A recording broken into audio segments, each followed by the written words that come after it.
Welcome to the Deep Dive. This is where you bring us the source material, articles, notes, whatever you've got, and we dive in together. Yep, we pull out the key insights, the stuff that, really matters to help you get up to speed quickly. And today we're looking at a set of news sources that came in recently.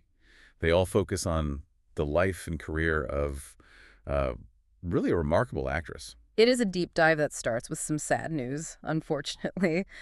But the sources quickly pivot to celebrating, well, just an incredible long career. We're talking about Valerie Mahaffey, and we're using articles published around May 31st, 2025 as our guide here. Okay. Yeah, her name definitely rang a bell for me from maybe one or two roles I remembered specifically. But looking at this material you've gathered, wow, my memory barely scratches the surface. Right. These sources really give you the full picture. A career spanning decades, different mediums. So our goal here is to go beyond that initial news headline. We're using these articles to really understand who Valerie Mahaffey was as an artist. Exactly. What was her journey like? Stage, TV, film, and what was it about her that made her stick in your mind? Made her so memorable. Okay, let's get into it. Let's do it. So the starting point for all these sources, as you said, is the confirmation of her passing. Valerie Mahaffey died at 71. That's right. It's confirmed by her publicist in these articles. She passed away Friday, May 30th, 2025. And the sources mention it was after a battle with cancer. That's tough news. But it really feels like the people close to her wanted to immediately sort of honor her life and her work. You see these really personal tributes right there in the news. Absolutely. Her husband, Joseph Kell, he's quoted saying something incredibly moving. He said, "I have lost the love of my life, and America has lost one of its most endearing actresses. She will be missed." Endearing actress. That phrase really jumps out, and I think we'll see how that connects as we look at her roles. Definitely. And her daughter, Alice Richards, she shared something on Facebook that's quoted too. It captures that raw grief, "I don't really have the words to say right now. Cancer sucks. I'll look for you in all the fun moments of life. I know that's where you'll be." Oh, wow. Yeah. So those personal notes, they really hit home. But like you said, the sources then kind of zoom out and invite us to look back at this long, influential career she built. And to really get that career, we need to look at where it started, which, according to this material, is pretty unique. I had no idea about her background. It's one of those surprising details, isn't it? Yeah. The articles point out she was actually born on Sumatra in Indonesia. Sumatra. Okay, that's not your typical Hollywood bio starting point. And it sounds like her childhood involved a lot of moving around in Nigeria, England, Right. but before ending up in Austin, Texas. A very global upbringing, yeah. Yeah. But interestingly, her acting foundation wasn't really built in Texas or even LA initially. It was New York City theater. That was her starting ground. Ah, the stage. Right. That makes sense for so many serious actors. And these sources detail her breaking in on Broadway. Her debut was in a musical called Rex back in 1976. And she was quite active in those early years, appeared in, 6 Broadway shows up through 1985. And you mentioned serious acting. The roles listed here really back that up.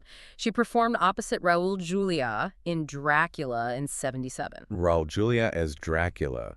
Wow. Imagine seeing that. Right. And she was also in a play called Play Memory. Beyond Broadway, the sources mention her work off-Broadway, regional theater. She got recognition for performances in plays like Top Girls by Carol Churchill. Acclaimed stuff. And Alan Bennett's Talking Heads. Those are tough, character-heavy pieces, suggest real depth early on. Yeah. And they even mention some classical roles, playing Desdemona in Othello opposite Morgan Freeman. Opposite Morgan Freeman, okay. And Julie in Romeo and Juliet with Tom Hulce. Tackling Shakespeare with actors like Freeman. That really says a lot about her skills right from the get-go.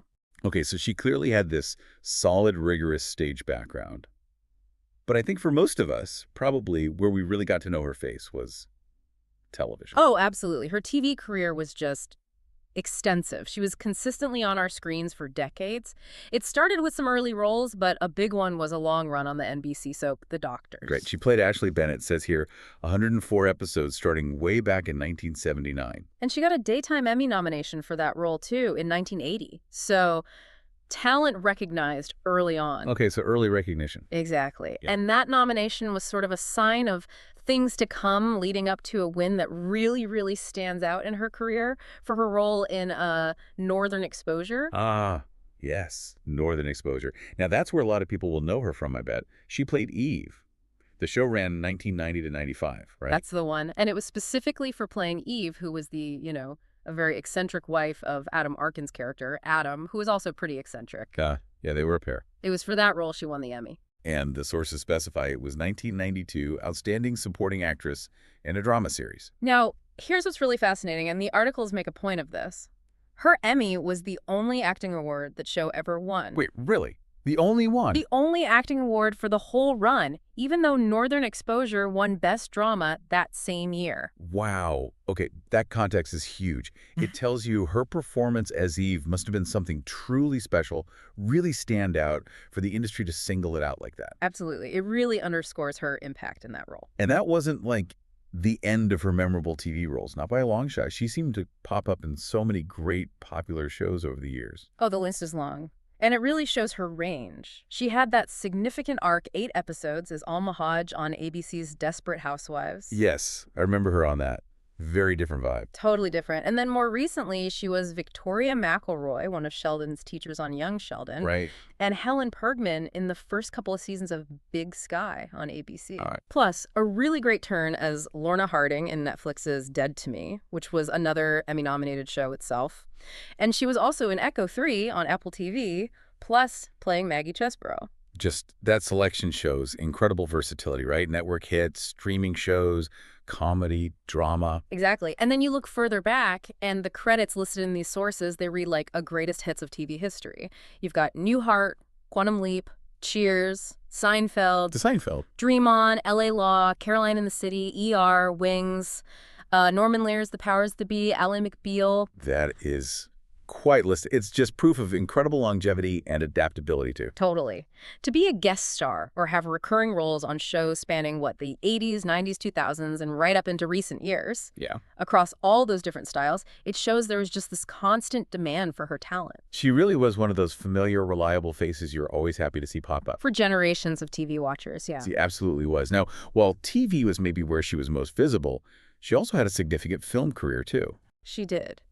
Maybe not always the lead role in massive blockbusters, but she definitely appeared in films you'd recognize.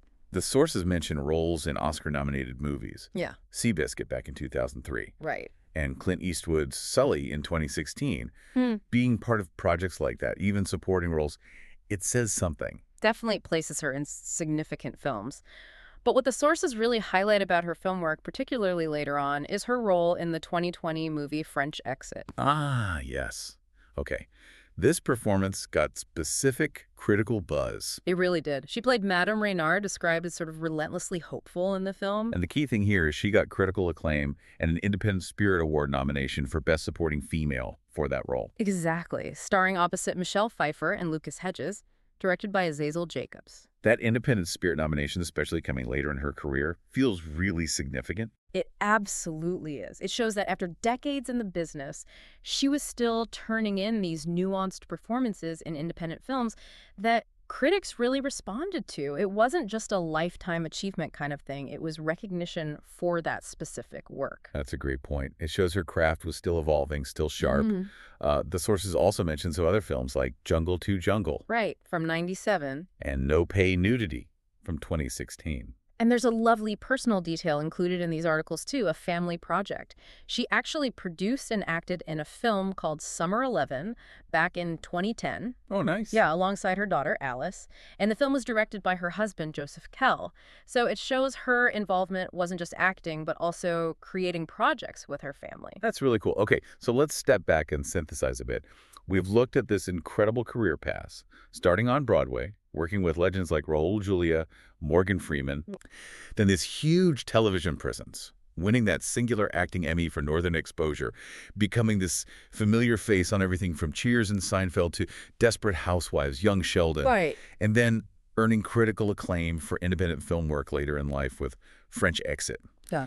What does it all add up to? What kind of artist does this picture paint? Well, when you connect all those pieces, what really emerges, I think, is this portrait of a masterful character actor, just quintessential, maybe not always the name above the title, but absolutely vital to the fabric, the texture of so many projects. Yeah.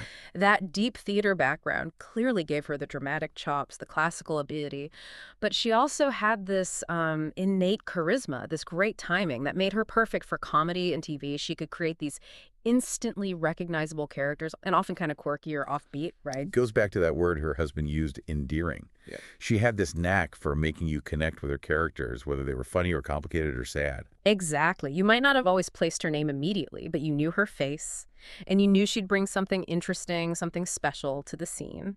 That consistency across nearly 50 years.